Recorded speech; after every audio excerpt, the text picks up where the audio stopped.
James, are you sad? Sad? Why would I be sad? Because you look sad, James.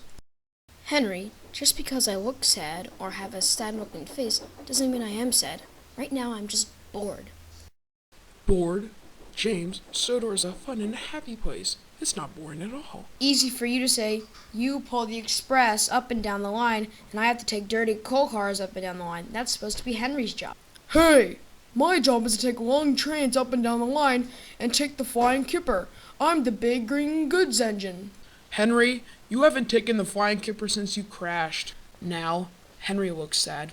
Well, I gotta go to the yard. And James left Knapford. When he arrived at the yard, he saw Thomas arranging his train. More coal, James. James covered up in disgust. He went off to the coaling plant.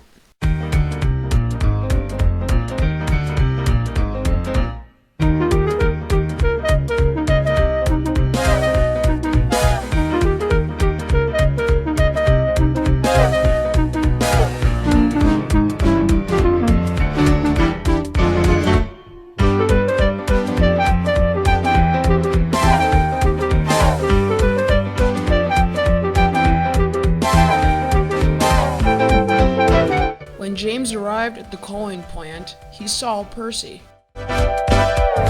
Hello, James. Hello, Percy. Can't chat, though. And James left the plant and went back to the yard. At the yard, he saw Gordon with the fat controller. Gordon, I need you to tell Henry that you and him are taking some midnight trains from Wellsworth. Do I get anything, sir? James, you are taking some coaches to Elsbridge soon. James was both happy and mad, but mostly mad. He wanted to take a train at midnight with Gordon and Henry. Later, James arrived at Knapford with his coaches and set off to Elsbridge.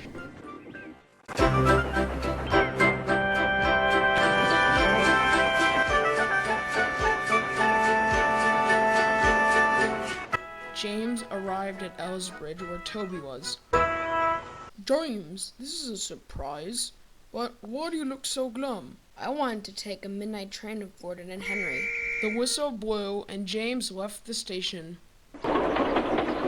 He returned his coaches to the yard where the fat controller had some news for him. James, you are to take the workmen to Wellsworth for Gordon and Henry at midnight. James was delighted. He was going to have Gordon and Henry at midnight after all. At midnight, James was happily taking the workmen to Wellsworth. He arrived where he found Gordon and Henry with their trains. The workmen exited James's coach and went into Gordon's and Henry's coach. The whistle blew and Gordon and Henry were off.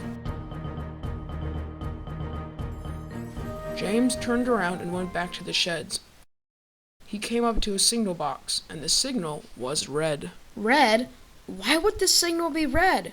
Gordon, Henry, and I are the only engines on the line tonight. James was still puzzled when Duck puffed by with a coach and some work supplies. Just then, the signal turned green, and James continued to go home, but James couldn't stop thinking about the red signal. When James arrived at the sheds, Thomas and Percy were already asleep. James went into his shed and slowly dozed off. Then around 2 a.m., Gordon puffed into the yard, looking nervous and white-faced. He slowly crept into his shed. Gordon, where's Henry? Gordon didn't answer and just went to sleep.